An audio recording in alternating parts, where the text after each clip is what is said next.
MySQL के 5वें भाग में आपका स्वागत है। अपने डेटा को प्रयोगकर्ता के लिए एको करने और इससे परिणाम दर्शाने के लिए हमें while स्टेटमेंट के उपयोग की आवश्यकता होगी। जैसा कि मैंने उल्लेख किया है, हमने एक रो वेरिएबल बनाया है और यह इज इक्वल टू mysql_fetch_assoc है। यह हमारे एक्सट्रैक्ट क्वेरी से एक एसोसिएटिव अरै बना रहा है जो कि यहाँ है। अतः हम people टेबल में सब कुछ चुन रहे हैं और उनको ID के द्वारा आरोही क्रम में लगा रहे हैं। अपने while के भीतर चूंकि हमने रो को एक अरै की तरह लिखा है और यह एक एसोसिएटिव अरै है, रो 0 गलत होगा क्योंकि यह संख्यावाचक है। यह संख्यावाचक ID टैग्स है। इसके बजाय हम अपने फील्ड नेम्स इस्तेमाल करेंगे और चूंकि यह एसोसिएटिव है, अतः 0 1 2 3 4 के स्थान पर हम असली नाम उपयोग करेंगे। चलिए इससे वेरिएबल्स बनाते हैं। चलिए मैं ID लिखता हूँ और फिर first name इक्वल्स, हम हर जगह एक ही संरचना इस्तेमाल कर रहे हैं।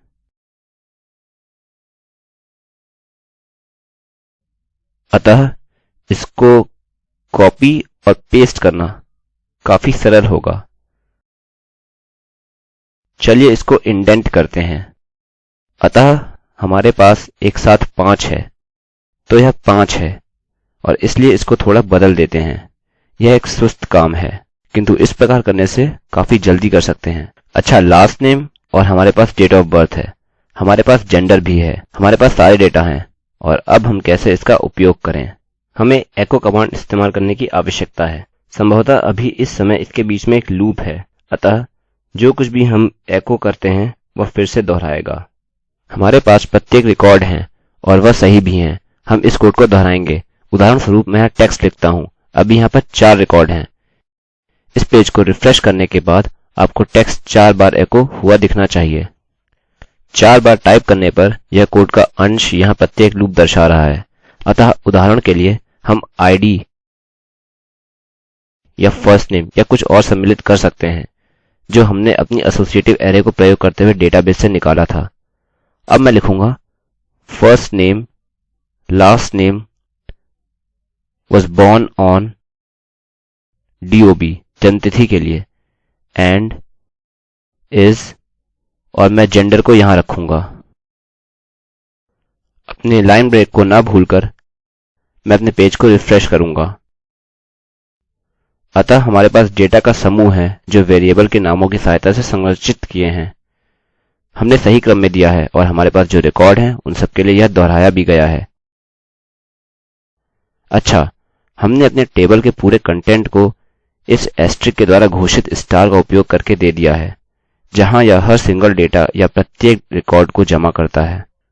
अब मैं यह करता हूँ। मैं लिखूंगा if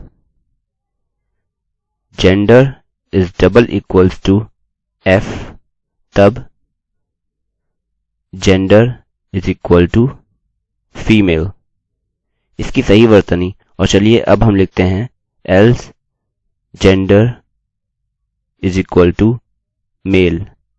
यह केवल वैल्यू पर निर्भर वेरिएबल को पुनः लिखना है। यदि हम अभी रिफ्रेश करते हैं, हम देख सकते हैं कि यह मेल मेल और फीमेल फीमेल में बदल गया है। हमारे पास इस डेटा को दर्शाने के लिए कुछ रोचक तरीके भी हैं। इस समय मैं people टेबल से चुन रहा हूँ और ID के द्वारा आरोही क्रम में सजा रहा हूँ। मैं अवरोही ID के द्वारा भी सजा सकता हूँ। आप देख सकते हैं कि यह डेटा को इस प्रकार से बदल देता है। हम इसको फर्स्ट नेम के अनुसार भी क्रम में लगा सकते हैं। यह इसको अवरोही वर्ण क्रमानुसार में रख देगा और असेंडिंग इसको आरोही वर्ण क्रमानुसार रख देगा। अतः हमको A, D, E और K मिल गया। आप इसी तरह से सरनेम में भी रख सकते हैं। आप इसी तरह से किसी के साथ भी कर सकते हैं, यहाँ तक कि जन्मतिथि के साथ भी, जब तक आप यहाँ पर सम्मिलित कर रहे हैं। एक और चीज करने के लिए है, अभी मुझे इसे फिर से ID में वापस करना होगा और इसे अवरोही करना होगा। हम यह लिमिट 1 इस्तेमाल कर सकते हैं या हम लिमिट 2, 3 या 4 लिख सकते हैं।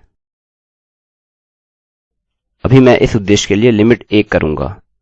अभी चलिए 1 लेते हैं जिससे कि पेज के उपयोगकर्ता को टेबल में डाले गए आखिरी इंसान का पता चले।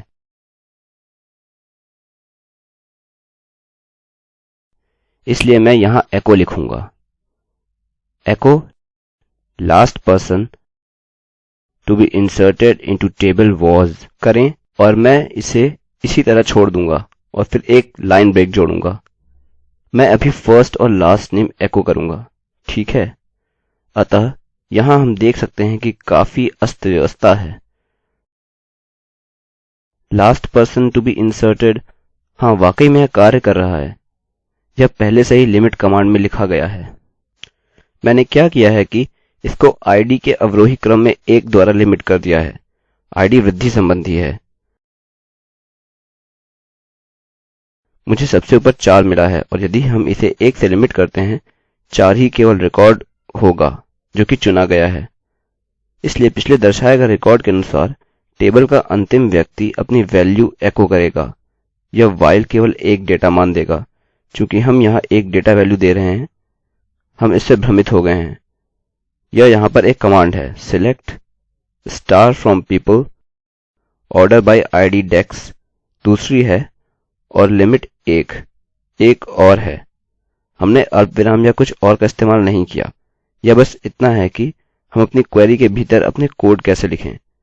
अच्छा, केवल इस कोड को जांचने के लिए मैं अभी php my admin में insert फंक्शन का उपयोग करके प्रविष्ट करूंगा और मैं एक और रिकॉर्ड जोड़ दूंगा।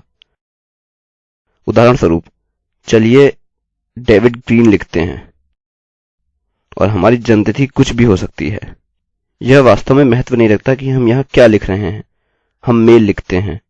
मैं यहाँ नीचे आता हूँ और यह डेटा जमा करता हूँ। ब्राउज पर क्लिक करें और हमारे पास यहाँ एक नई वैल्यू है। जब हम यहाँ पर वापस आते हैं और रिफ्रेश करते हैं यह डेविड ग्रीन में बदल जाएगा। यह वास्तव में उपयोगी है। यदि आपके पास एक वेबसाइट है जिसमें आप वीडियो या व्यक्तिगत फोटो रखते हैं, आप उपयोगकर्ता द्वारा प्रविष्ट अंतिम स्थान पर रख सकते हैं। यह संभवतः अंतिम व्यक्ति जो आपकी वेबसाइट पर पंजीकृत हुआ है या कुछ भी। इसको इस्तेमाल करने की संभावना अनंत है। मूलतः कैसे डेटा को एको करें और कैसे उसे केवल MySQL प्रश्न को इस्तेमाल करते हुए कुशलतापूर्वक प्रयोग करें। अगले भाग में हम अपने उपयोगकर्ता को अनुमति देंगे कि जिस डेटा को वह दर्शाना चाह रहे हैं उसे वह स्पष्ट रूप से बता सकें। हम कुछ HTML प्रपत्र बनाएंगे और उनको यह करने के योग्य बनाएंगे। यह उन्हें डेटाबेस या टेबल से उनके खुद के पसंद का एक नाम चुनने देगा। अतः मुझसे अगले भाग में मिलिए। अभी के लिए अलविदा। मैं रवि कुमार IIT बॉम्बे की ओर से अब आपसे विदा लेता हूँ। धन्यवाद।